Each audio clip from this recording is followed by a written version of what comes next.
মেধাবৃত্তির লিখিত পরীক্ষা 18ই আগস্ট। সফলদের মাসে 4,000 টাকা অনুদান এবং সঙ্গে ল্যাপটপ। হ্যাঁ বন্ধুরা, একটা খবর এসছে মেধাবৃত্তি সম্পর্কিত, সেটা আপনাদের সঙ্গে আলোচনা করছি। মেধাবৃত্তি এবং বিজ্ঞানী কন্যা মেধাবৃত্তির লিখিত পরীক্ষা হতে চলেছে 18ই আগস্ট। জুনিয়র বৃত্তিগুলির ক্ষেত্রে দুটো পরীক্ষা হবে। জুনিয়র বৃত্তিগুলির ক্ষেত্রে 2024 সালে যারা মাধ্যমিকে 75% বা তার বেশি নম্বর পেয়েছে তারা আবেদন করতে পারবে, আর ছাত্রছাত্রীরা আবেদন করতে পারবে। আর বিজ্ঞানী কন্যা মেধাবৃত্তি শুধুমাত্র ছাত্রীদের জন্য।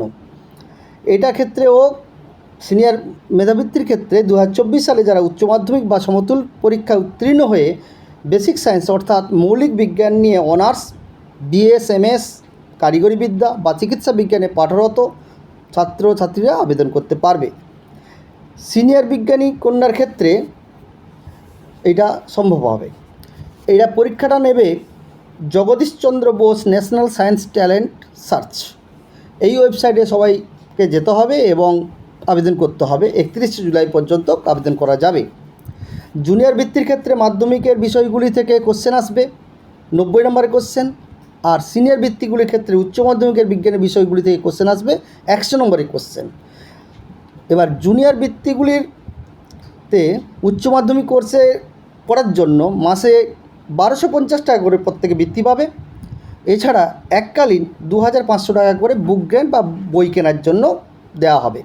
আর সিনিয়র বৃত্তির জন্য মাসে পাবে 4,000 টাকা এবং এককালীন পাবে 5,000 টাকা, এবং 3 বছর হোক 4 বছর হোক যে কোর্সের মেয়াদ হোক না কেন প্রতি মাসে 4,000 টাকা করে পাবে, ততদিনই 4,000 টাকা পাবে। এছাড়া আরও একটা পুরস্কার দেওয়া হবে, প্রথম 10 জনকে ল্যাপটপ দেওয়া হবে। প্রথম 10 জন ছাত্র এবং প্রথম 10 জন ছাত্রীকে ল্যাপটপ দেওয়া হবে। এইটার জন্য রেজিস্ট্রেশন করতে হবে Jagadish Chandra Bose national science talent সার্চের যে ওয়েবসাইট, অফিসিয়াল ওয়েবসাইট, সেখানে গিয়ে আবেদনটা করতে হবে। রাজ্যের ছাত্রছাত্রীদের মধ্যে বিজ্ঞান চর্চায় উৎসাহ বাড়াতে এবং মেধা অন্বেষণ করতে নানা উদ্যোগ নিয়ে থাকে এই Jagadish Chandra Bose national science talent search. প্রতি বছর এই পরীক্ষাটা হয়। এর জন্য যোগাযোগ নাম্বারটা আছে, আমি ডেসক্রিপশন বক্সে দিয়ে দেবো।